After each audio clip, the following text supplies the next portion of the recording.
یا ایھا الذین آمنوا ادخلوا فی السلم کافۃ وقال النبی صلی اللہ علیہ وسلم الکیس من دان نفسہ وعمل لما بعد الموت۔ قرآن مجید کی یہ جو آیت میں نے پڑھی ہے، اے ایمان والو اسلام میں مکمل داخل ہو جاؤ، اور حدیث میں کئی سالوں سے پڑھ رہا ہوں، الکیس من دان نفسہ وعمل لما بعد الموت۔ اس حدیث کو بیان کرنے میں مجھ سے ایک بہت بڑی مسٹیک ہوئی ہے۔ فارسی میں دانستن کہتے ہیں جاننے کو، تو وہ دانا جو ہے نا میرے ذہن میں فارسی والا آتا رہا، اس لیے میں اس کا ترجمہ کرتا رہا ہوں، جو اپنے نفس کو پہچان لے۔ تو یہ دانا یدینو سے ہے، اس کا مطلب ہے جھک جانا۔ انا ابن من دانت الرقاب لہ، ایک عرب شاعر کا شعر ہے کہ میں اس کا بیٹا ہوں جس کے سامنے لوگوں کی گردنیں جھک جاتی ہیں۔ بعد میں پتہ چلا نائی کا بیٹا تھا یہ۔ ایک عرب اپنے باپ پہ فخر کر رہا تھا کہ میں اس کا بیٹا ہوں جس کے سامنے جو بھی آتا ہے تو اپنی گردن جھکا لیتا ہے۔ انا ابن من دانت الرقاب لہ، دانا یہاں بھی ہے نا۔ تو لوگوں نے سمجھا پتہ نہیں کتنا بڑا کوئی بادشاہ ہوگا، پتہ چلا کہ یہ کیا ہے، نائی ہے، جو بھی آتا ہے اس کے سامنے گردن جھکا لیتا ہے، ابھی یہاں سے کٹنگ کرانی ہے۔ تو یہ دانا کا مطلب ہے جھک جانا، تو یا جھکا دینا، من دان نفسہ، جو اپنے نفس کو جھکا دے اللہ کے حکام کے سامنے، فنڈر گیری نہ کرے زیادہ۔ تو یہ جس یوٹیوب پہ کسی نے کمنٹ میں لکھا ہوا تھا، تو اللہ تعالیٰ ان کو جزائے خیر دے، انہوں نے غلطی کی اصلاح کی۔ کئی ہفتوں سے بلکہ کئی بیانات میں یہ میں آیت پڑھتا ہوں، یا ایھا الذین آمنوا ادخلوا فی السلم کافۃ، اے ایمان والو اسلام میں مکمل داخل ہو جاؤ۔ مکمل داخل ہونے کا اللہ تعالیٰ اس لیے حکم دے رہے ہیں کہ ہم میں سے کوئی بھی شخص جو اسلام کو فالو کرتا ہے وہ اپنی مرضی کا فالو کرتا ہے، جتنا کلچر اجازت دیتا ہے، جتنے میں فائدہ ہو رہا ہے، پورے اسلام میں داخل ہونے کے لیے ہم میں سے کوئی بھی تیار نہیں ہے، پورے اسلام میں داخل ہونے کے لیے تیار نہیں ہے۔ پورا اسلام کسے کہتے ہیں؟ دیکھو یہ جو حدیث ہے نا، من دان نفسہ، اپنے آپ کو جھکا دے اللہ کے حکام کے سامنے، بھئی جھکا دو اپنے آپ کو۔ یا من دان نفسہ، اگر یہ فعل لازم ہے تو پھر دانا نفسہ، جس کا نفس جھک جائے اللہ کے حکام کے سامنے۔ تو ہم پورے اسلام میں داخل ہونے کے لیے تیار، بولو بھائی، نہیں، نہ مرد نہ عورت۔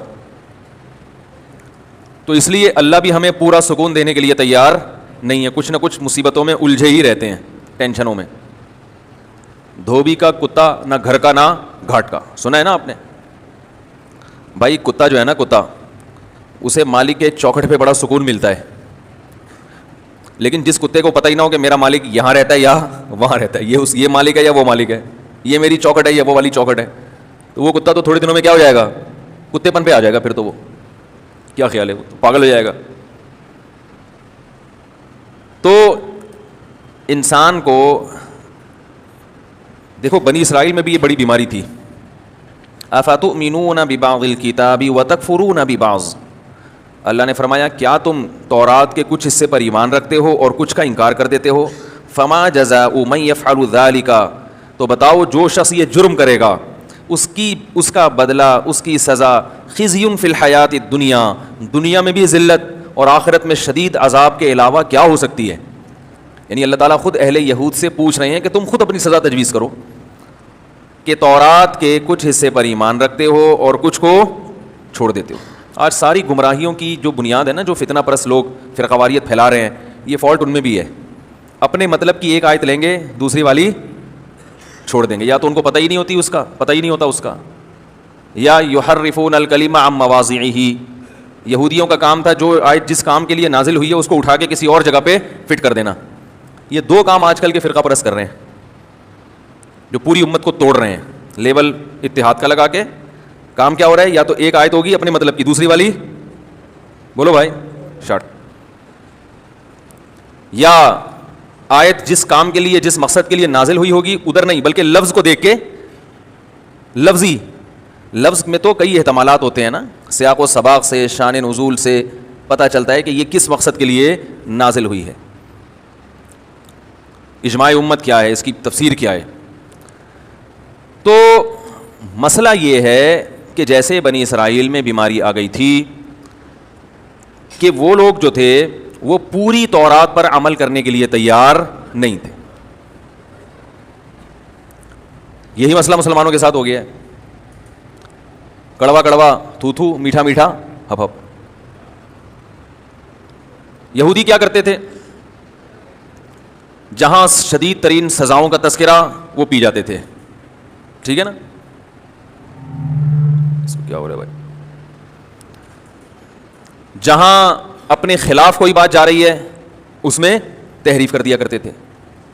بعض دفعہ یاد رکھو, یہ ایک جرم یہودیوں نے یہ بھی کیا ہے, یہ جرم ہمارے یہاں بھی ہوتا ہے کہ بعض دفعہ ہم بے دین لوگوں کو دین کے قریب کرنے کے لیے کہ یہ لوگ کسی طرح دین سے قریب ہو جائیں, تو اسلام کے کچھ احکام جو دیکھنے میں سخت لگتے ہیں ان کو ہم کیا کر دیتے ہیں؟ گھما دیتے ہیں, تاکہ یہ دین کے, کیونکہ وہ ان احکام کو سخت سمجھ رہے ہوتے ہیں کہ یار یہ تو بڑے مشکل احکام ہیں, بہت مشکل حکم ہے, اس پہ عمل کرنا ہمارے لیے بہت مشکل ہے, تو ہم اس کو ایک بتا دیتے ہیں نہیں بھائی یہ یوں ہے تو یوں ہے, تو ایسے کر کے گھما دیتے ہیں تاکہ وہ دین کے قریب آ جائے. یہ بھی تحریف ہے. ہمیں اللہ اور اس کے رسول صلی اللہ علیہ وسلم نے بتایا کہ ہدایت اللہ کے ہاتھ میں ہے. فمن شاء فلیؤمن ومن شاء فلیکفر, جس کا دل چاہے ایمان لے آئے, جس کا دل چاہے کفر کا راستہ اختیار کرے. آپ کو اتنی تبدیلی کی اجازت کہ اتنا کہ وہ قریب آ جائیں ہمارے, اس کے لیے اصولوں پہ سمجھوتا کر لینا یا اسلام میں تحریف کر دینا, اس کی اسلام میں قطعاً اجازت نہیں ہے. یہ ہمارا امتحان ہے کہ آپ اس کو اپنا ہم نوا بنانے کے لیے ہیرا پھیری سے کام تو نہیں لیتے. دیکھیں مشرکین مکہ نے رسول اللہ صلی اللہ علیہ وسلم کی شدید مخالفت کی. جب وہ عاجز آ گئے کہ یہ پیچھے ہٹنے والے نہیں ہیں, تو وہ کہنے لگے کہ چلیں ایک کام ہم کر لیتے ہیں کہ آپ مکمل اپنی دعوت سے دستبردار اگر نہیں ہوتے تو آپ کچھ تھوڑی سی چینجنگ کر لیں. جیسے کوئی سیاست میں مشترکہ حکومت بنائی جاتی ہے نا, تو سیاست میں تو یہ ٹھیک ہے, لیکن شریعت میں تو ٹھیک نہیں ہے کہ شریعت میں مشترکہ شریعت بنائی جا رہی ہے, مشترکہ شریعت. تو آپ تھوڑی سی کیا کر لیں, اس میں چینجنگ کر لیں.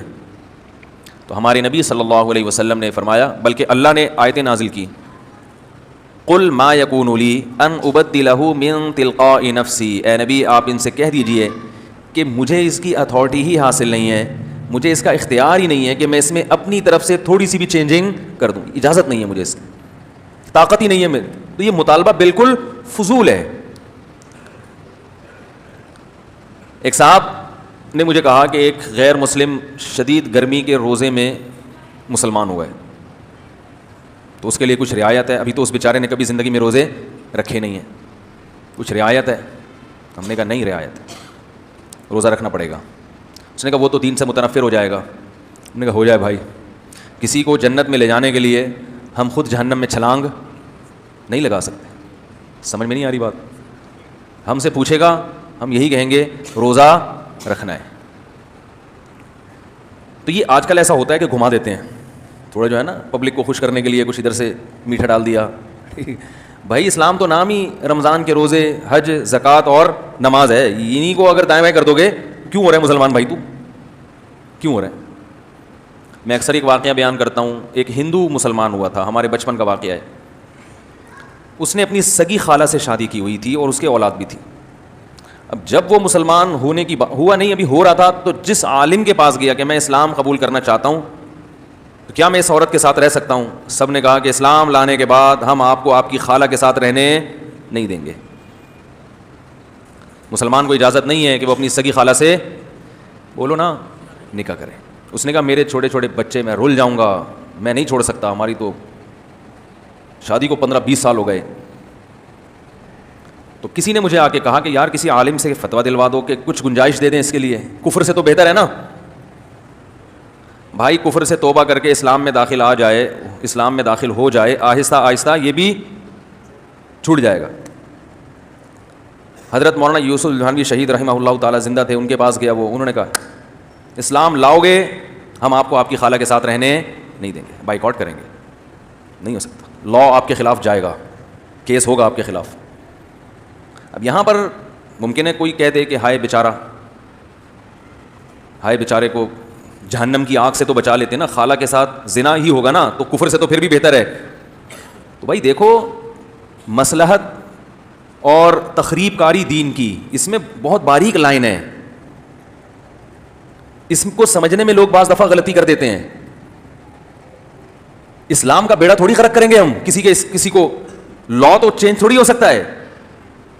اور پھر یہ چھوٹا جرم ہے خالہ کے ساتھ رہنا, اس کا نقصان کیا ہے کہ جب لوگوں کو پتا چلے گا کہ یہ بھی مسلمان, اس کی خالہ بھی مسلمان, اور پھر بھی مسلمان معاشرہ ان کو قبول کر رہا ہے, تو یہ جرم مسلمانوں کی نظر میں ہلکا ہو جائے گا کہ یار یہ بھی چلتا ہے. جب علماء یہاں چشم پوشی سے کام لیتے ہیں تو چلو جانے دو, فلاں نے کر لیا تو کیا ہو گیا, فلاں نے کر لیا تو کیا ہو گیا. ہم کیسے اجازت دے سکتے ہیں؟ مجھے نہیں پتا وہ مسلمان ہوا کہ نہیں ہوا, تو میں تو صرف ایک یہ سمجھانے کے لیے کہ بھائی کچھ اسلام کے کچھ حدود ہیں جن سے تجاوز کرنے کی کسی کو اجازت نہیں ہے. میرے پاس لوگ آتے ہیں کہ میں سعودی بینک میں جاب کرتا ہوں, حلال تلاش کر رہا ہوں, میں اگر چھوڑ دوں گا تو میں تو روڈ پہ آ جاؤں گا, میں تو بھوک سے مرنے لگوں گا, تو کیا میرے لیے گنجائش ہے سعودی بینک میں جاب کرنے کی؟ میں کہتا ہوں بھائی سعودی بینک میں جاب, سود میں تعاون کو حرام قرار دینے والا کون ہے؟ اللہ ہے. اس کو میرے اندر دم نہیں ہے کہ میں اس کو کیا کر دوں حلال. سمجھ میں آ رہی ہے بات کہ میں فتویٰ دے دوں کہ آپ کے لیے جائز ہے. حرام اس وقت جائز ہوتا ہے, حرام کھانا, کہ جب آپ کے پاس بھوک کی ایسی شدت ہو کہ آپ کو مرنے کا خطرہ ہو, پھر اللہ نے سور کھانے کی اجازت دی ہے. سمجھ رہے ہو؟ تو میں ان سے کہتا ہوں کہ آپ بینک کی جاب چھوڑو, ٹماٹر کا ٹھیلا لگاؤ, بیچو ٹماٹر. جب تک آپ ٹماٹر بیچ کے پیٹ بھر سکتے ہو آپ کے لیے حرام کھانا جائز. بولتے کیوں نہیں ہے. لوگ مجھے کہتے ہیں کہ یہ اگر چھوڑ دے گا تو آزمائش آنے سے کافر نہ ہو جائے کہیں. تو میں ان سے کہتا ہوں کہ بھائی حلال ہونے کا فتویٰ ہم کسی قیمت پہ نہیں دے سکتے. یہ لٹکے گا تو ساتھ میں ہم بھی الٹے لٹکے ہوئے ہوں گے قیامت. اللہ کہے گا تیرے باپ کا دین تھا جو تو یہاں بیٹھ کے لوگوں کو فتوے دے رہا تھا. قرآن میں اللہ نے اصول بیان کر دیا کہ حرام کب جائز ہو جاتا ہے. رہا یہ مصلحت ایک الگ چیز ہے. بعض دفعہ آپ کو پتا ہے کہ آپ کا بیٹا بیمار ہے, لیکن یہ دوا کھلائی, یہ کھائے گا نہیں, تو وہ مصلحت یا اس کو اس غلطی پہ ہم نے تنبیہ کی تو اور بگڑ جائے گا, تو خاموشی اختیار کر لی جاتی ہے. تو خاموشی اختیار کرنے کی اجازت ہے. ہم سے آگے پوچھ رہا ہے کہ پوچھے ہی نہیں, کیا خیال ہے بھائی, اس کو پتہ چل گیا کہ حرام ہے. اب آپ میں اس حرام کو چھوڑنے کا کتنا دم ہے یہ آپ جانو, آپ کا رب جانے. ہمارے کندھے پہ رکھ کے بندوق کیوں چلا رہے ہو بھائی؟ ہم تو یہ کہیں گے جائز نہیں ہے. جب تک ٹماٹر بیچ کے, سبزی بیچ کے, آلو پیاز بیچ کے اپنا پیٹ بھر سکتے ہو, آپ کہہ سکتے ہو کہ میں نہیں آلو بیچ سکتا, تو یہ آپ کے اندر کا فالٹ ہے. کیا یہ آلو پیاز ٹماٹر بیچنے والے انسان نہیں ہیں؟ اصل میں اسلام کو, شریعت کو اتنا ہلکا سمجھ لیا ہے, اتنا ہلکا سمجھ لیا ہے کہ اللہ کے قانون کی کوئی اہمیت ہے ہی نہیں. بالکل جب ساری چیزوں کا انتظام ہو جائے, بینک کے مینیجر کو 3 لاکھ روپے تنخواہ مل رہی ہے حلال اسی اسٹائل میں, ایسی ہی کسی کمپنی میں جہاں یہی پروٹوکول ہو, یہی آفس ہو, یہی کرسی ہو, ایسا ایئر کنڈیشن لگاؤ, اسی طرح بٹن دبانے سے چائے آتی ہو, اور 3.5 لاکھ مل رہے ہو وہاں پہ, یا 3 لاکھ مل رہے ہوں, تو پھر یہ قربانی دیتا ہے اللہ کی خاطر کہ میں نے حرام پہ لات مار دی. حرام پہ بولو بھائی لات مار, کمال ہے بھائی, بڑا اچھا کام کیا آپ نے, لات مار. خیر غنیمت ہے, یہ بھی اپریشیٹ تو کرنا چاہیے. تو حرام کو تو چھوڑنا ہے, الاؤ نہیں ہے. اور اسلام نے ہمیں بتایا تمہاری ضرورت 2 وقت کی روٹی, اس سے زیادہ گریوی ہے, گریوی اس سے زیادہ کیا ہے, یہ بنگلہ, یہ گاڑی اور پراٹھے انڈے, یہ ہماری ضرورت نہیں ہے, یہ سب ہماری ہوس ہے. کیونکہ ہمیں اللہ نے اتنا کھلا دیا کہ اب یہ چیزیں ہماری ہوس بن چکی ہیں. اچھا کھلا دیا نا, کسی غریب کو کچھ دن اچھا کھلا دو, اس کو پھر دال اچھی تھوڑی لگے گی. تو ہم سب غریب سے اللہ نے بہت اچھا کھلا دیا, تو اب ہمیں ہری ہری سوجنا شروع ہو گئی ہے. بحریہ ٹاؤن کا پلاٹ, ادھر بنگلہ, ادھر گاڑی, ادھر یہ, ادھر وہ, یہ چسکے لگ گئے ہم کو.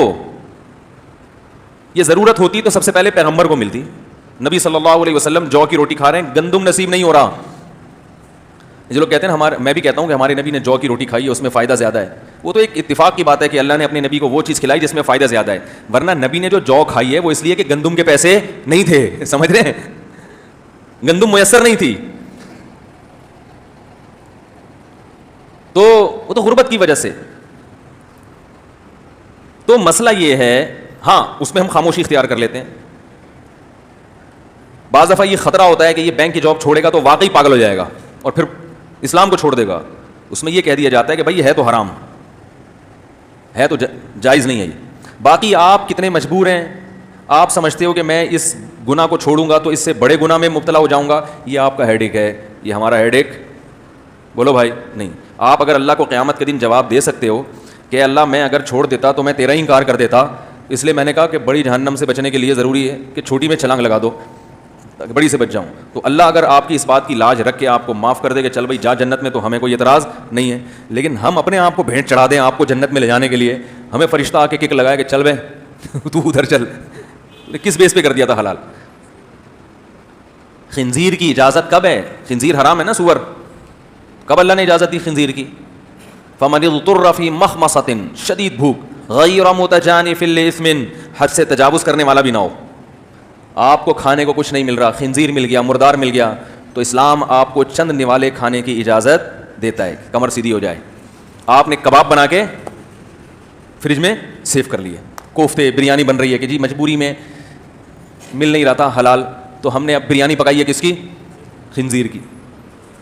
تو یہ تھوڑی صحیح ہو جائے گا. بوقت ضرورت بقدر ضرورت. آج حرام کھایا جاتا ہے دبا کے, اور یاد رکھو حرام کی دو قسمیں ہیں. ایک ہوتا ہے اکل الحرام, جو چیز حرام تھی اس کا کھانا, جیسے سور ہے, کتا ہے, بلی ہے, یہ چیز ہی حرام ہے چاہے حلال پیسوں سے خریدو. اور ایک ہوتا ہے الاکل الحرام, چیز حرام نہیں ہے, اس کا کھانا کیا ہے؟ حرام ہے. آپ کے لیے اس کا کھانا حرام ہے. آپ قصائی کی دکان سے حلال گوشت خریدتے ہیں, لیکن وہ جو پیسے آپ نے کمائے تھے وہ چوری کے ہیں, تو وہ گوشت تو حلال ہے مگر اس کا کھانا آپ کے لیے حرام ہے. سمجھ رہے ہو کہ نہیں سمجھ رہے؟ تو وہ بھی حرام ہے, یہ بھی حرام ہے. چوری کی مرغی ہے نا, چوری کی مرغی تھی, وہ گردن سے کاٹ رہا تھا پیچھے سے, کسی نے کہا یہ حرام ہو جائے گی, اس نے کہا پہلے کون سی حلال کی ہے بھائی؟ بھائی مرغی جب چوری کے جہاں سے مرضی کاٹو اس کو, اللہ کا نام لو نہ لو, بھگوان کا نام لے لو, کچھ بھی کر لو, وہ حلال نہیں ہوگی. تو پھر اب یہ نہیں کہ چوری کی مرغی کو الٹی طرف سے کاٹنا شروع کر دیں, مرغی ادھر سے ہی کٹے گی, کیونکہ مرغی جب آپ نے ادھر سے کاٹ دی اور ہے چوری کی, تو وہ ہضم ہونے سے پہلے حلال کا آپشن ہے کہ جس سے چوری کی اسے معافی مانگ لو جا کے. بعض لوگ ہمارے ادھر فرمایا کرتے تھے کھاتے حرام ہیں ہگتے حلال ہیں. کھاتے حرام ہیں, معذرت تھوڑا سا فحش جملہ ہے, لیکن یہ لطیفہ اس کے بغیر تو نہیں بنے گا نا. وجہ اس کی ہے کہ حرام کھاتے ہیں, ان کو پتا ہے کہ جا کے مالک سے اجازت لے لیں گے, وہ اجازت دے گا, وہ بولے گا اب تو کھا لی, اب میں کون سا ریورس گیئر تو ہے نہیں, تو وہ خارج ہونے سے پہلے کیا ہو جاتی ہے. ایسی ہوشیاری بھی ہے ہمارے ملک میں الحمدللہ. بہنوں کی وراثت کھا جاتے ہیں, پھر بعد میں معاف کرا لیتے ہیں, وہ مجبور ہو کے معاف کرتی ہے, کھا ہی لیا تو پیٹ سے تھوڑی نکلواؤں گی اس کے, لیکن یہ دل کی معافی نہیں ہوتی, یہ نکلنے سے پہلے بھی حلال نہیں ہوتی. تو حرام سے بچنا بہت ضروری ہے, بہت ضروری, اس کو ہلکا مت سمجھو, بہت ضروری. رسول اللہ صلی اللہ علیہ وسلم نے ارشاد فرمایا کہ میں تم میں سب سے زیادہ غیرت والا, اور اللہ مجھ سے بھی زیادہ غیرت والا ہے. اور اللہ کو اس وقت سب سے زیادہ غیرت آتی ہے کہ اللہ نے کسی چیز کو حرام کہہ دیا اور انسان کے قدم اسی کی طرف جا رہے ہیں. ناٹ الاؤڈ ہے, پرمیشن نہیں ہے اس کی, پھر بھی آپ وہ کام کر رہے ہو, غضب آتا ہے اللہ کو. سود کا لکھنے والا, سودی لین دین پر گواہ بننے والا, سود کا دینے والا اور سود لینے والا, نبی صلی اللہ علیہ وسلم جو اللہ کے نمائندے ہیں, اپنی طرف سے نہیں کہہ رہے, اللہ کا پیغام ہم تک پہنچا رہے ہیں, فرمایا ان 4 آدمیوں پر اللہ نے لعنت کی ہے. جو عمل لعنتی ہے اس عمل کے بدلے میں ملنے والی انکم بھی کیا ہوگی؟ بول دے گی نہیں بھائی, بھی لعنت, حرام. غلط عمل کے نتیجے میں جو آمدن ملے گی وہ بھی کیا ہوگی؟ غلط ہوگی. سمجھ رہے ہو کہ نہیں سمجھ؟ لیکن آج کل مسئلہ یہ ہے کہ لوگ ایک اصول سن کے پھر خود ہی مفتی بن کے ہر ایک پر حرام ہونے کا فتویٰ لگاتے رہتے, ٹھوکتے رہتے. انہوں نے ایک اصول سن لیا کہ غلط عمل جو بھی ہوگا اس میں آمدن کیا ہوگی؟ حرام ہوگی. گناہ میں تعاون بھی کیا ہے؟ حرام ہے نا. تو یہ خوب ذہن میں رکھیں کہ اس تعاون کے درجات ہیں, سمجھ رہے ہو؟ یہ علماء جانتے ہیں کہ کون سا تعاون ایسا ہے جس کی بیس پہ ملنے والی آمدن حرام, اور کون سا تعاون ایسا ہے جس کی بیس پہ ملنے والی آمدن حرام نہیں. فقہی مسئلہ ہے, یہ علماء مفتیان کرام جانتے ہیں, کیونکہ آج کل ہر شخص ہر آدمی کی فیلڈ میں ٹانگ اڑا رہا ہے, اس کو اصول اور مسائل کا نہیں پتا ہوتا, خود سے فتوے لگا رہے ہیں تیری آمدن ناجائز, تیری آمدن ناجائز, تیری آمدن ناجائز. ایک صاحب مجھے کہنے لگے گناہ میں جس طرح بھی تعاون ہو بہرحال حرام ہے. میں نے کہا اس کے فقہ نے درجات بیان کیے. کہہ رہے نہیں یہ فقہ شکا کچھ نہیں ہوتا, فقہ شکا کچھ نہیں ہوتا, حدیث میں آیا. میں نے کہا اچھا مجھے ایک بات بتاؤ, تم نے اپنا گھر کسی کو کرائے پر دیا رہنے کے لیے, وہ اس میں فلمیں دیکھتا ہے بیٹھ کے, تو تمہارے لیے کرایہ حلال ہے بھائی؟ اب وہ کہتا ہے اگر حرام ہے تو پھر تو یہ جتنے لوگوں نے کرائے رینٹ پہ گھر دیے ہوئے ہیں تو کیا سارے وہاں بیٹھ کے تہجد پڑھتے ہیں وہاں پہ کیا؟ آج کل تو گناہ کا غلبہ ہے, سب فلمیں بھی دیکھ رہے ہیں, ڈرامے بھی دیکھ رہے ہیں, اور گھر آپ نے دیا ہوا ہے ان کو. کیا خیال ہے بھائی؟ آپ نہ دیتے تو روڈ پہ بیٹھ کے کوئی دیکھ سکتا ہے فلم؟ اور کچھ سٹے بھی لگا رہے ہیں, چرسی بھی ماشاء اللہ مارکیٹ میں آپ آج کل وافر مقدار میں بڑھ رہے ہیں. میں نے کہا یہ تو سب آپ نے ان کو سہولت دی ہوئی ہے, چرس بھی پیو ٹھیک ہے, فلمیں بھی دیکھو, غیبتیں بھی کرتے ہیں وہاں بیٹھ کے. روڈ پہ بیٹھ کے غیبت کرنا, یعنی بے روزگار آدمی جو روڈ پہ, جس کا کوئی گھر نہ ہو, وہ تو روڈ پہ اس لیے غیبت کرتے ہیں کہ گھر میں سکون کی زندگی ہے تو چلو یار گٹر کے ڈھکن پہ بیٹھ کے. لیکن اگر گھر ہی نہ ہو پھر تو سب سے پہلے انسان گھر تلاش کرے گا, ان سب چیزوں سے بیزار ہو جائے گا وہ. تو میں نے کہا یہ ناجائز ہے. آپ کو کہتے ہیں اگر ناجائز ہے تو یہ تو جتنے مالک مکان ہیں 99% تو ان کی آمدن کیا ہو جائے گی. تو میں نے کہا یہ بھی تو تعاون ہو رہا ہے, آپ نے ان کو گھر دیا ہوا ہے جس کی وجہ سے انہوں نے ٹی وی بھی رکھا ہوا ہے, اور بیوی کے بجائے ٹی وی کو زیادہ فوکس کر رہے ہیں. وہ آپ نے دیا تھا بیوی کے لیے, وہ فوکس کر رہے ہیں. دیکھ لو شادی شدہ لوگ جن کے گھر میں ٹی وی ہے ان کی بیویوں کو شکایت ہوتی ہے کہ وہ بیوی کو اتنا فوکس نہیں کرتے جتنا, کیونکہ بیوی تو وہی نظر آ رہی ہے 6 سال سے ٹی وی میں, ہر تھوڑی دیر میں آپ کو نیا ورژن, ٹھیک ہے, لیٹسٹ ورژن ملے گا آپ. یہ 86 ماڈل جو ہے یہ والا, اس کے علاوہ 10 چیزیں ٹی وی میں ملیں گی. تو اس لیے عورتوں کو شکایت ہوتی ہے کہ ہمارے میاں گھر آتے ٹی وی کھول کے بیٹھ جاتے ہیں. میں کہتا ہوں اس لیے بیٹھتے ہیں وہ ٹی وی کھول کے. تو یہ تو آپ نے ان کو سہولت دی ہوئی ہے نا مالک مکان نے, تو مالک مکان کہے گا میں نے رہنے کے لیے دیا ہے, باقی سٹا لگائیں, چرس پیئیں, مجھے اس سے, یہ میرے سے پوچھ کے تھوڑی کر رہے ہیں. سمجھ رہے ہو کہ نہیں سمجھ رہے؟ یہ یوٹیوب کی ارننگ کو ناجائز کہہ رہے ہیں نا کہ اس پہ اشتہارات آتے ہیں. تو جو یوٹیوب جن کے چینل ہیں انہوں نے گوگل کو ایڈورٹائزمنٹ کے لیے دیا ہے. اب وہ اس پہ غلط چیز چلاتا ہے تو یہ ہے تو غلط, اس کے خلاف آواز اٹھانی چاہیے. غلط چیز غلط ہی ہوتی ہے, لیکن اس کو یہ نہیں کہا جائے گا کہ یوٹیوب جس کا چینل ہے جس نے مونیٹائز کیا وہ گناہ کا سبب بن رہا ہے. وہ سبب نہیں بن رہا, اس نے اپنی ایک چیز دی ہے استعمال کے لیے کہ آپ اس سے جائز چیزوں کو پروموٹ کریں. یہ ایک رائے ہے علماء کی, لیکن پھر بھی اگر کوئی احتیاط کرے تو زیادہ اچھا ہے. تو نیوز چینل میں جو لوگ جاب کرتے ہیں ان کی تو پوری ارننگ ہی ٹی وی کی ایڈورٹائزمنٹ سے ہوتی ہے, اور ٹی وی کی ایڈورٹائزمنٹ سے جو پیسے چینل کو حاصل ہوتے ہیں وہ پیسے چینل نیوز چینل والا, وہ جو خبریں پڑھنے والا ہوتا ہے اس کو بھی دیتے ہیں, اینکرز کو بھی دیتے ہیں. تو اگر اس طرح سے آپ اس کا حرام کا دائرہ کار بڑھاتے چلے جائیں تو نیم مفتی خطرہ ایمان. پھر یہ جو چاقو چھری بیچ رہے ہیں ان کا کاروبار حرام, کیونکہ اسی چاقو سے قتل بھی ہوتے ہیں. تو چاقو والا کہے گا میں نے قتل کرنے کے لیے نہیں بنایا, میں نے تو پیاز کاٹنے کے لیے بنایا. اب آپ کا ہیڈ ہے کہ آپ اس سے جا کے بندہ ہی مار دو. چور کو آپ کھانا کھلا رہے ہیں اور اس کے بدلے میں چور آپ کو پیسے دیتا ہے کھانے کے, حلال آمدن سے, چوری سے نہیں. تو آپ نے چور کی باڈی میں طاقت بھری, اب یہ جائے گا چوری کرے گا تو گناہ آپ کو ملے گا؟ بولو نا, نہیں ملے گا. آپ بولے گا میں نے ایک انسان کا پیٹ بھرا ہے, ٹھیک ہے, اچھی نیت سے میں نے, وہ اب اس طاقت کو غلط استعمال کر رہا ہے تو یہ اس کا اپنا عمل ہے. تو یہ ایک فقہ کا ایک بہت پیچیدہ ایک اس پہ اصول ہیں کہ کون سا گناہ ایسا ہے جس میں تعاون سے آمدن حرام ہو جاتی ہے, کون سا گناہ ایسا ہے جس میں تعاون سے آمدن حرام نہیں ہوتی. یہ نہیں کوئی بھی بیٹھ کے فتوے دینا شروع کر دے. مدارس میں 8 سال کا نصاب جو ہے یہ گھاس کھانے کے لیے تھوڑی ہے. اور بھی ایک بڑی اچھی مثال آئی ہے ذہن میں, آئی تھی ابھی نکل گئی, کہ ابھی میں مثال کیا دے رہا تھا چور کی نا, کہ اس کو ہم جب کھلاتے ہیں کھانا پیٹ بھرتے ہیں اس کا. اور ایک اور مثال آئی تھی, ہاں بینک کے جو چوکیدار ہے اس کی تنخواہ, بینک کا جو چوکیدار ہے اس کی تنخواہ کا مسئلہ بھی ایسا ہی ہے کہ وہ حلال ہے یا حرام. اس پر علماء کا اتفاق ہے کہ چوکیدار جو وہاں بیٹھا ہوا ہے وہ اس عمارت اور اس رقم کی حفاظت کے لیے بیٹھا ہے اور ان لوگوں کی حفاظت کے لیے بیٹھا ہے جو وہاں بیٹھے ہوئے ہیں. یہ کام بذات خود ناجائز, بولو بھائی, نہیں ہے. اس کا براہ راست اس سودی لین دین کے گواہ بننے یا اس کو لکھنے میں کوئی عمل دخل نہیں ہے. بینک کا مینیجر کی تنخواہ تو بہرحال حرام ہے سودی بینک کی, کیونکہ وہ تو پورے سسٹم کو مینیج کر رہا ہے نا. تو چوکیدار کی تنخواہ حلال ہے یا نہیں؟ تو علماء کی ایک جماعت یہ کہتی ہے کام اس کا جائز ہے, فی نفسی جائز کام ہے, پیسے کی حفاظت کرنا, لوگوں کی حفاظت کرنا, یہ جائز کام ہے, لہذا اس کی تنخواہ بھی کیا ہے, جائز ہے. علماء کی ایک جماعت یہ کہتی ہے کہ کام تو اس کا جائز ہے لیکن اس کو جو تنخواہ دی جا رہی ہے وہ حرام پیسوں سے دی جا رہی ہے, اس لیے کہ بینک اپنے سود سے جو ارننگ ہوتی ہے, جو پروفٹ ہوتا ہے, وہ پروفٹ تنخواہوں میں نکالتا ہے. تو بعض دفعہ کام جائز ہے مگر اس کو تنخواہ حرام پیسوں سے دی جا رہی ہے. بات آ رہی ہے سمجھ میں؟ کیونکہ بینک کو جو بچت ہوگی نا, پروفٹ ہوگا, وہ تو خالصتاً سودی پروفٹ ہوتا ہے. اس سود سے بینک کیا دے رہا ہے, تنخواہیں دے رہا ہے.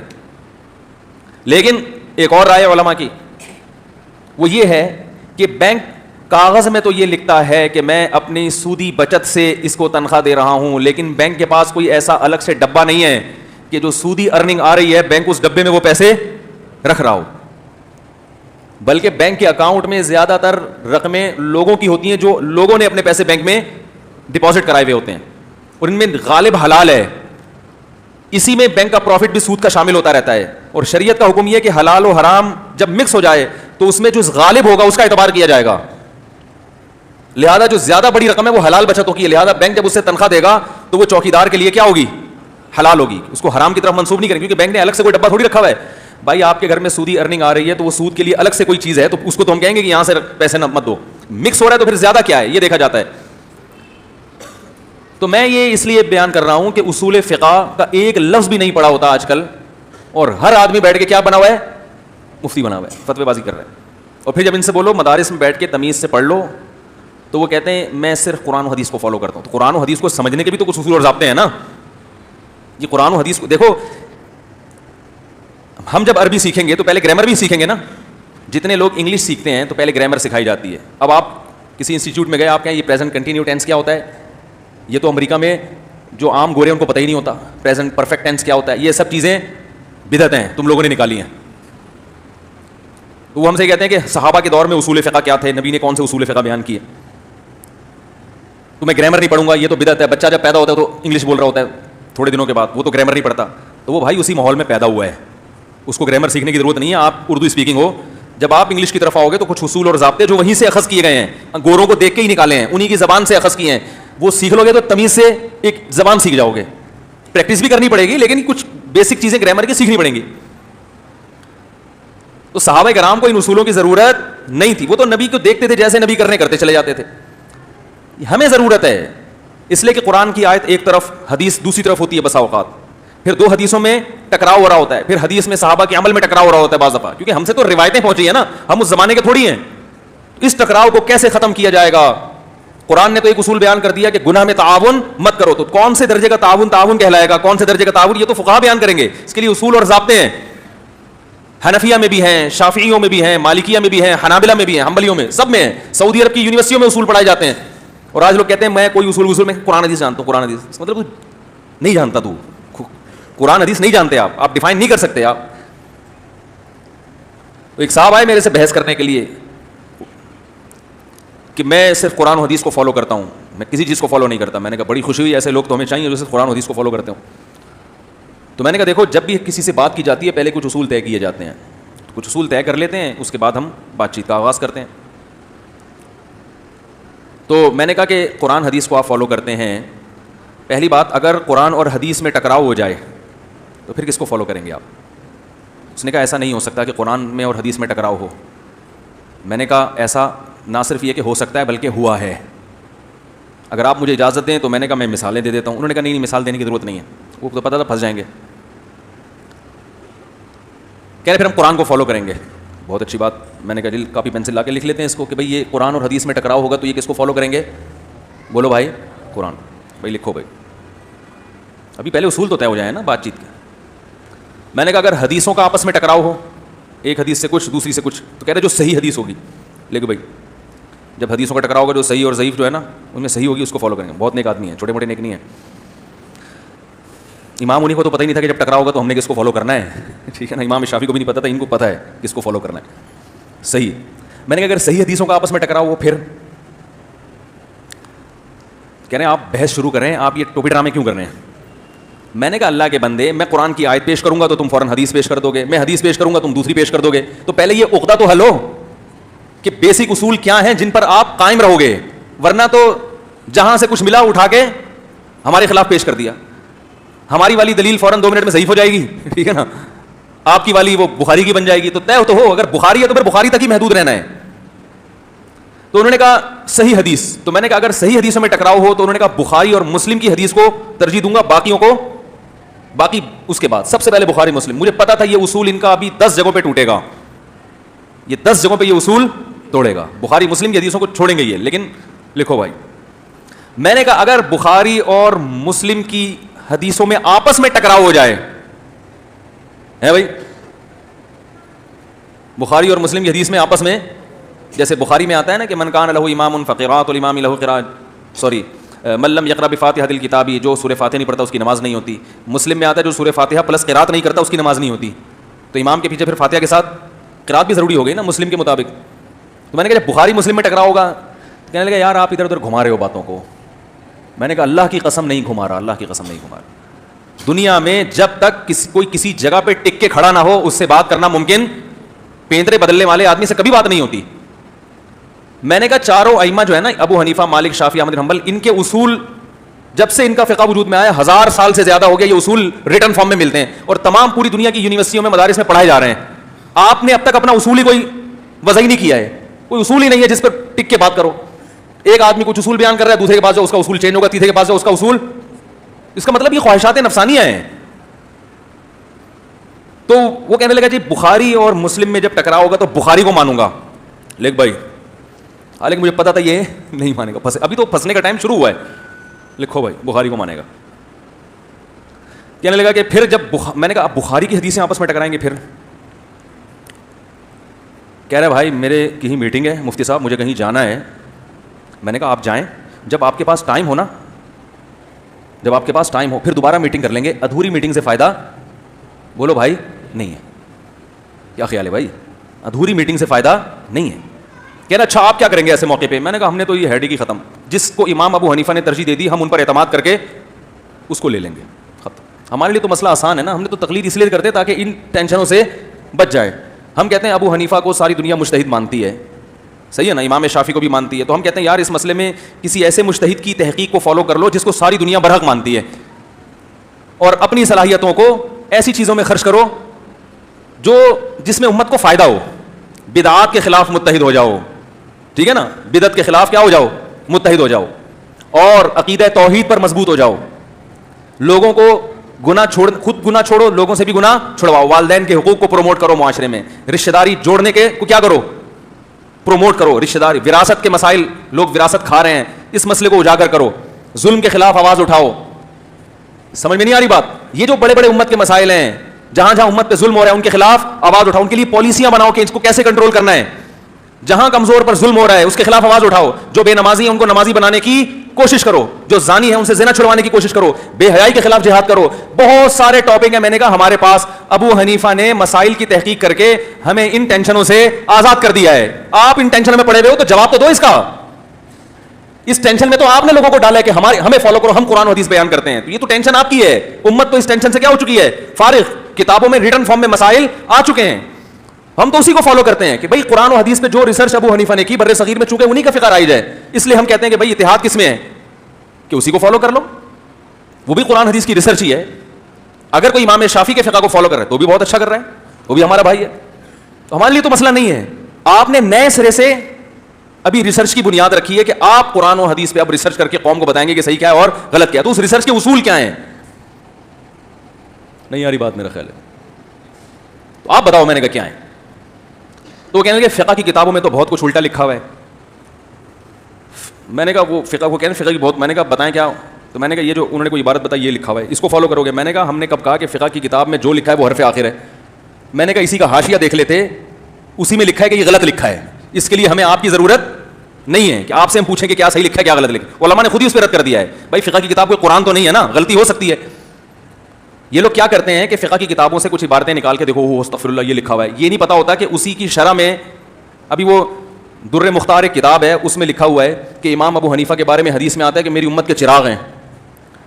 تو لوگ نا یہ نکالتے ہیں، دیکھو کتنا بڑا جھوٹی حدیث نبی پر گڑ لی. امام حنیفہ کے بارے میں لکھا ہے کہ میری امت کے کیا ہیں؟ چراغ ہیں. اور پھر لوگوں کے کمنٹس ماشاءاللہ آپ سے بڑا مجدد اس امت میں کوئی نہیں گزرا، آپ ایسی چیزوں کو ہائی لائٹ کر رہے ہو.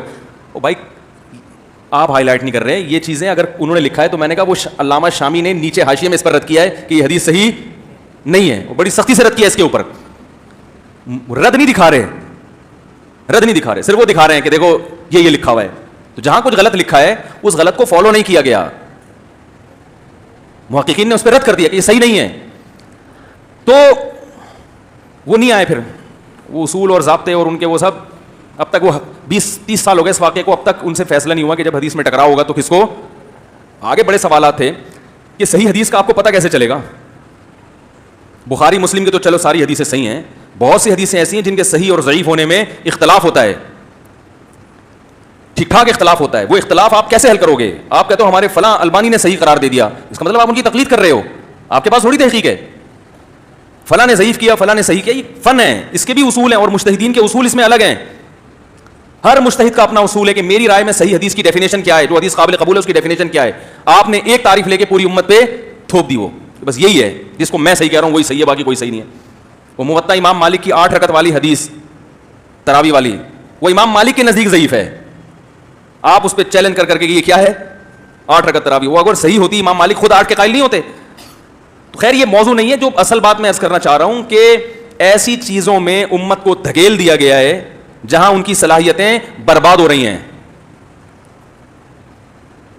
دنیا میں حالات کیا ہیں اور دھکیلا جا رہا ہے ایسی چیزوں کی طرف جس کا کچھ فائدہ سوائے لڑائیوں کے, جھگڑوں کے, پھڈوں کے کچھ بھی حاصل نہیں ہونے والا. تو میں بات کیا کر رہا تھا, یہاں کہاں سے آ گیا یہ ادھر؟ آپ کیوں سامنے بیٹھے ہوئے بھائی؟ قدیر بھائی کیا بات کر رہا تھا جی؟ ہاں حرام اور سود کی بات ہو رہی تھی. تو میرے بھائی اللہ کا جو دین ہے نا, اللہ کا دین وہ اتنا ہلکا نہیں ہے کہ ہم خود سے چیزوں کو حلال, ہاں میں اس پہ بات آئی تھی کہ کسی چیز کے حلال و حرام ہونے کا فیصلہ خود نہ کر لیا کریں, اس کے لیے ماہر علماء کرام سے پوچھا کریں. باقی وہ لوگ ایک کہتے ہیں اندھی تقلید, تو اندھی تقلید اس کی ہوتی ہے جس پر آپ کو خود اعتماد نہ ہو, وہ خود قرآن و حدیث میں نہ چلتا ہو, اس کی تقلید اندھی تقلید کہلاتی ہے. تو اللہ تعالیٰ نے میرے بھائی حرام کو حرام اس لیے قرار دیا کہ اس کو چھوڑ دیا جائے, اس کو اس کے پیچھے چلنے کی اجازت نہیں ہے. میں نے بہت سے لوگ دیکھے ہیں بڑا اللہ نے جگر دیا ان کو, ذرا سی باتوں پہ لڑ پڑتے ہیں, پھڈے بازی کرتے ہیں. دین کا معاملہ آتا ہے تو بالکل بھیگی بلی بن جاتے ہیں کہ ہم میں استطاعت نہیں ہے, ہم میں طاقت نہیں ہے. دیکھو ایک بات خوب یاد رکھو, جہاں اللہ اور اس کے رسول نے ہمیں محبت کرنے کا حکم دیا اللہ کے لیے, وہیں بسا اوقات اللہ ہی کے لیے نفرت کا بھی حکم دیا ہے. الحب فی اللہ کے ساتھ البغض فی اللہ بھی ہے. دیکھو آپ اپنے ذاتی معاملات میں محبت بھی کرتے ہو اور ساتھ ساتھ جب آپ کے مفاد پہ زد پڑتی ہے تو نفرت کرتے ہو کہ نہیں کرتے؟ جو آپ کو حق دیا ہے شریعت نے, کوئی آدمی آپ سے 1 کروڑ روپے لے کر گیا اور کھا گیا, دے نہیں رہا, اور آپ کو پتا ہے اس کے پاس دینے کے پیسے ہیں پھر بھی نہیں دے رہا, تو آپ اس سے تمیز سے بات کریں گے؟ بولو نا کیا ہو گیا؟ ابھی ایک کیس آیا نا, وہ کسی کو پتہ نہیں چلے گا, وہ صاحب پریشان نہ ہو, کسی کو نہیں پتہ چلے گا. میرے پاس کیسز بہت آتے ہیں, کوئی نہیں پتہ چلتا کہ کس کی بات کر رہا ہوں. ظالم کے ساتھ میں کبھی تعاون کا اور اچھے لب و لہجے کا میں لوگوں کو مشورہ نہیں دیتا, اس سے اس کے ظلم میں اضافہ ہوتا. شوہر ظلم کر رہا ہے نا, اگر میں عورت کو کہتا ہوں کہ نہ چھوڑ دو اس کو, اپنا طلاق دینے کے بعد جتنا حق تھا واپس لو, ایک چیز بھی نہیں چھوڑو. اب یہ کیس آیا طلاق کا, ایک خاتون کو طلاق دی ہے شوہر نے, بڑا ظلم کر رہا تھا, بہت نالائق, پھر طلاق بھی دے دی. تو وہ کہہ رہی ہیں جو مجھے سونا ملا تھا گفٹ, میں نے کہا پی جاؤ, جو مہر ہے وہ تو آپ کا حق ہے ہی, کیس کرو عدالت میں, لو, چھوڑو نہیں. جو گفٹ تحفے ملے تھے ایک چیز بھی واپس کرنے کی ضرورت, بولو نا. اگر آپ کو اللہ نے بہت دے دیا ہے اتنا کہ آپ کو ضرورت نہیں, تو لے کے کسی غریب کو صدقہ کر دو. کم بختوں کے پاس بولتے کیوں نہیں بھائی, نہیں چھوڑو, نہیں چھوڑو. ظالم سے اپنا حق لینا سیکھو, ظالم سے, کیونکہ نہیں لوگے تو اس کے ظلم میں اضافہ ہوگا. اسی طرح میں مرد کو بھی کہتا ہوں, بلا وجہ عورت طلاق مانگ رہی ہے, اچھی بھلی زندگی گزر رہی ہے, خام خواہ میں اس کو دماغ خراب ہو گیا ہے, تو بولو پہلے مہر واپس کرو, صحیح ہے, جو میں نے اضافی غریبی میں تم پہ خرچ کیا سارا ریٹرن واپس. یہ نہیں کہ آپ آلو پراٹھے کو پیسے بھی واپس لے رہے ہیں, اتنا راشن کی بھی, یعنی جو کوئی بڑی چیز گفٹ دی ہو, کیونکہ وہ بھی پی جاتی ہیں, طلاق بھی خود ہی مانگ رہی ہیں اور چیزیں بھی پی جاتی ہیں. نہیں چھوڑو. میں نے کہا لے کے کسی غریب کو صدقہ کر دو, تمہارے پاس نہیں چھوڑیں گے. اسی طرح میں وراثت کا بھی کہتا ہوں, جو بھائی بہن کو وراثت نہیں دے رہا, تو میں ان بہنوں کو کہتا ہوں وراثت لے کے کتے کو کھلا دو, اس کے پاس بولو بھائی نہیں چھوڑو, کتے کو کھلا دو, یہ ثواب ملے گا. کیونکہ جانور پہ بھی رحم کرنے کا کیا ملتا ہے, کیونکہ یہ انسان نما جو کتا ہے نا, مرد کو تو اللہ نے خرچ کرنے والا بنایا ہے, وہ تو اپنی جیب سے بھی عورتوں پہ خرچ کرتا ہے, وہ دبا رہا حصہ, چاہے اس کی اتنی بڑی داڑھی ہو, چاہے اس کے ماتھے پہ بہت بڑا محراب ہو تہجد کا. وہ خواتین کے فون آتے ہیں, میرے میاں حج کر کے آ رہے ہیں, سوری میرے بھائی جو ہے حج کر کے آ گئے, عمرہ, اتنے نیک ہیں, مجھے ان سے مانگتے ہوئے شرم آتی ہے. میں نے کہا اس بے شرم کو شرم نہیں آتی کہ بہن کو مانگنے پر کیوں مجبور کر رہا ہے؟ عمرہ پہلے ضروری ہے, یہ وراثت پہلے دینا ضروری ہے. پتہ نہیں کس طرح کے عمرے ہو رہے ہیں ان کے, میری سمجھ میں نہیں آ رہا. اس دفعہ کئی لوگ حج پہ گئے لوگوں کے پیسے کھا کے, ان کے ذمے لوگوں کے پیسے تھے, وہ نہیں دے رہے تھے, اور بیٹھے ہوئے کہاں تھے, حج پہ. میرے پاس کالز آ رہی تھی, میں نے کہا عجیب اسٹائل ہے بھائی, سمجھ میں آنے والا. اور معافیا مانگ کے جا رہے ہیں. بھائی کسی کا کوئی لین دین ہو تو معاف کر دیں. آپ بولو میں نہیں معاف کر رہا, میں نہیں. میرے پاس ایک دفعہ فون آیا کہ بھائی مفتی صاحب کوئی مسئلہ ہو تو معاف کر دیں, میں حج پہ جا رہا ہوں. میں نے کہا 500 میں معافی ہوگی, فری پاکٹ میں نہیں ہوگی. 500 روپے کا بیلنس ڈال تو معاف. کہہ رہے مذاق کر رہے ہیں. تو میں نے کہا آپ کون سا سیریس ہیں, آپ بھی تو مذاق میں ہی معافی مانگ رہے ہیں نا. اگر سچی مچی کی معافی ہوتی تو سب سے پہلے بہن سے معافی مانگتے. بہن جو تاریخ روڈ کی 2 دکانیں اصل میں تمہاری ہیں ایکچولی. میں نے آپ کا کیا بگاڑا جو مجھ سے معافی مانگ رہے ہو بھائی؟ نہ میرا آپ کا کبھی پھڈا ہوا, نہ میرا آپ کا کوئی ایسا معاملات ہیں. خام خا کے تکلف, فلاں سے معافی, فلاں سے. اس سے مانگو جس کا حق کھا کے بیٹھے ہوئے ہو, پھر مزہ بھی آئے. وہ شاعر نے بڑا پیارا شعر کہا نا, کہ سنا دوں, کہ ہم کو دیکھ کے شرما ہو تو شرمانے کی داد بھی دیں. وہ اپنی محبوبہ سے کہہ رہے ہیں کہ ہم کو دیکھ کے شرما ہو تو شرمانے کی داد بھی دیں. آئینے میں دیکھ کے خود کو شرمانے سے کیا ہوگا. انڈیا کا جوان آدمی ہے تو بڑی پیاری شاعری کرتے ہیں وہ. تو انہوں نے کہا ہم کو دیکھ کے شرما ہو تو شرمانے کی. خاتون سے اپنی محبوبہ سے کہہ رہا ہے کہ ابے ہمیں دیکھ کے شرم آئے تو کچھ ہم داد بھی دیں, ماشاء اللہ بڑا اچھا شرما. شیشے میں دیکھ کے خود ہی شرما رہے, اسی کو خوش ہو رہی ہے. تو شوہر بیوی کے حسن کی تعریف کرے تو ٹھیک ہے, شیشے میں دیکھ کے خود اپنے حسن کی تعریف کوئی کر رہا ہو, یہ تو سب کرتے ہیں. تو جس سے معافی مانگنی چاہیے اس سے حاجی لوگ معافی نہیں مانگتے. ابا سے نہیں مانگیں گے, ابا آئندہ سے میں جو آپ کو میں نے ستایا, تمیز سے بات نہیں کرتا تھا, آئندہ میں آپ کی خدمت کروں گا, مجھے معاف کر دو. اور دیکھو آپ حج کے بعد انشاءاللہ میرے لب و لہجے میں نرمی پیدا ہو چکی ہوگی. یہ معافی ہے شرعن معافی.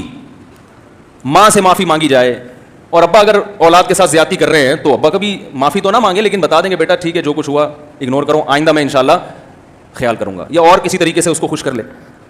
تو سب ٹوپی ڈرامے معافی کے نام پہ چل رہے ہیں, تکلفات. تو کوئی آپ سے فون کرے نا معافی بولو 500 کا بیلنس ڈال دے, معاف, سب اگلا پچھلا معاف, ٹھیک ہے نا. نہیں ڈالے گا نہیں ڈالے گا وہ.